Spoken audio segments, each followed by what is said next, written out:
En CM2, c'est parti pour finir le thème lire et construire un graphique pour résoudre un problème.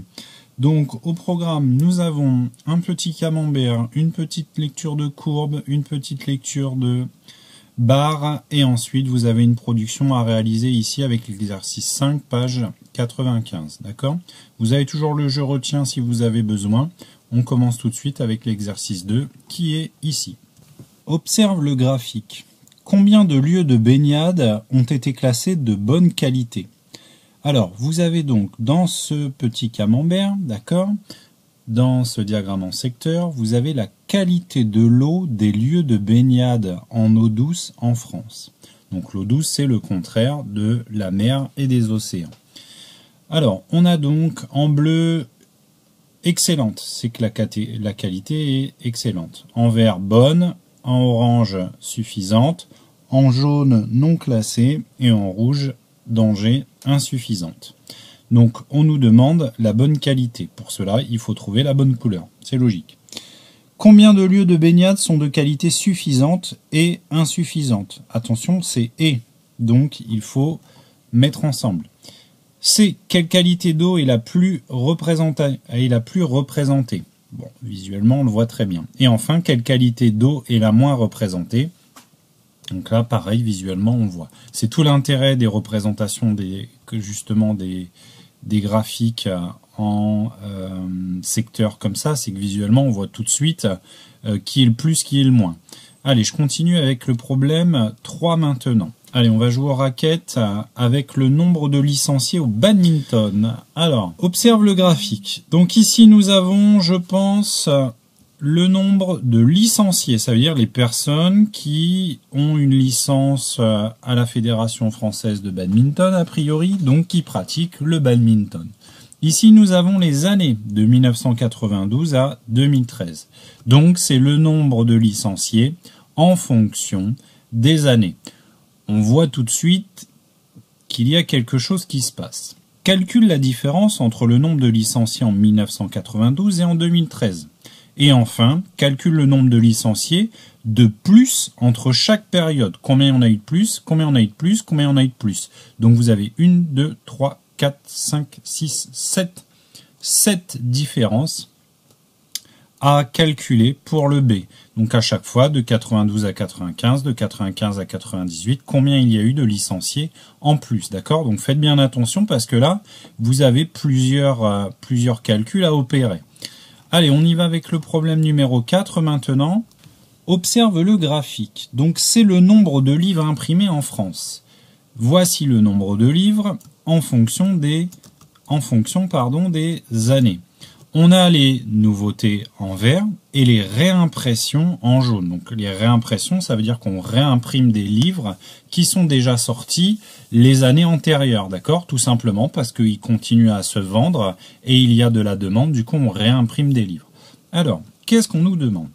Calcule le total des livres imprimés en 2012. Donc en 2012, on a imprimé en vert les nouveautés et en jaune, on en a réimprimé, donc il faudra additionner les deux pour le savoir. Calcule le nombre de réimpressions de 2010 à 2012. Là, on ne parle donc que du jaune. 2010, 2011, jusque 2012, d'accord? Calcule la différence entre les nouveautés et les réimpressions en 2013. Donc là, cette fois, on veut la différence entre les nouveaux et les réimprimés. Et enfin, que constate-t-on? Donc c'est en lien avec ce que vous avez fait au-dessus. D'accord? Allez, on passe maintenant au problème numéro 5, qui est ici. Donc là, ça va être à vous de jouer. Voici le kilométrage que Monsieur Laroute a effectué chaque mois. Donc à ne pas confondre avec Monsieur Larousse, bien sûr, parce que Larousse, lui, c'est les dictionnaires. A reproduit le quadrillage du graphique, puis construit la courbe avec les données du tableau.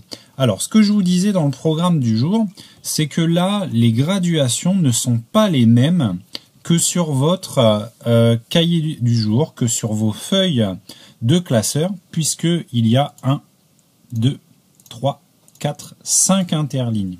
Alors que sur le cahier, vous en avez 4. Ce qui fait que les lignes épaisses ici ne correspondent pas du tout avec votre quadrillage habituel.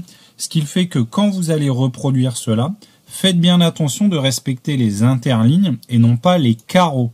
Il faudra compter les interlignes, 1, 2, 3, 4, 5, n'est-ce pas, pour éviter les ennuis. Parce que si vous vous fixez sur les carreaux, vous allez être embêté après pour placer les nombres. Alors, quand j'ai ça, une fois que j'ai reproduit mon tableau, donc comptez bien le nombre de carreaux qu'il faut, prenez-vous de la place pour faire les interlignes de haut en bas, et ensuite on trace tout ça. Alors, on a les mois de l'année, janvier, février, mars, avril, bon je ne vous refais pas un dessin, je pense que vous avez compris. Et à chaque fois, on a le nombre de kilomètres parcourus. Exemple, en janvier, c'est 100. Donc janvier, c'est ici. Je vais devoir mettre un petit point là. D'accord ? Ensuite, février, 65. Alors justement, c'est là où que ça se complique. On a 50 ici, on a 100 ici. Ok ? Donc moi, je cherche 65. Donc pour trouver 65, il faut que je regarde en combien c'est décomposé. 60, 70, 80, 90, 100. En fait, une ligne, c'est 10, 10, 10, 10. Ok ? Donc, de ce fait-là, ben, j'ai 50, 60, 70, donc 65, c'est ici, en plein milieu. D'accord ? Je ne me trompe pas, c'est bien ça. Ensuite, pour le mois de mars, 20, ben, c'est pas beaucoup. 20, donc on a dit que c'était de 10 en 10. 10, 20. Voilà. Et une fois que j'ai fait ça, une fois que j'ai tout fait, ben, ce que l'on me demande, donc moi là j'ai mis des traits bien épais, je vais mettre en plus fin, tiens, je vais mettre du noir et je vais réduire la taille. Après ce qu'on me demande, ça va être de relier chaque point les uns avec les autres. Voilà, comme ceci par exemple. Bien entendu, ça se fait à la règle. Moi là, ça se fait automatiquement. Et si l'autre point il est là, bah regardez, je vais le mettre ici. Si l'autre point il est là, je vais le mettre ici. Et ainsi de suite, et ainsi de suite. Et à la fin, je vais obtenir une courbe. Le but du jeu, c'est que ce soit vous, avec ces données-là, qui fassiez une courbe comme ici. D'accord ? Alors, je vous ferai une petite vidéo avec un tableur pour vous montrer que le tableur, lui, ça, il le fait tout seul. Et vous verrez, ça va vous plaire. Allez, on termine avec la question B. Calcule la distance que Monsieur Laroute a parcouru en un an sur la route. Donc, il faudra additionner tout ça pour trouver la somme. Donc, même chose, si vous voulez, vous pouvez utiliser un tableur pour faire la conversion. Bon courage à vous. Voilà, il y a un petit peu de calcul, un petit peu de travail pour terminer là-dessus. Prenez bien soin de ce dernier problème, le numéro 5, et tout ira bien. Allez, à bientôt.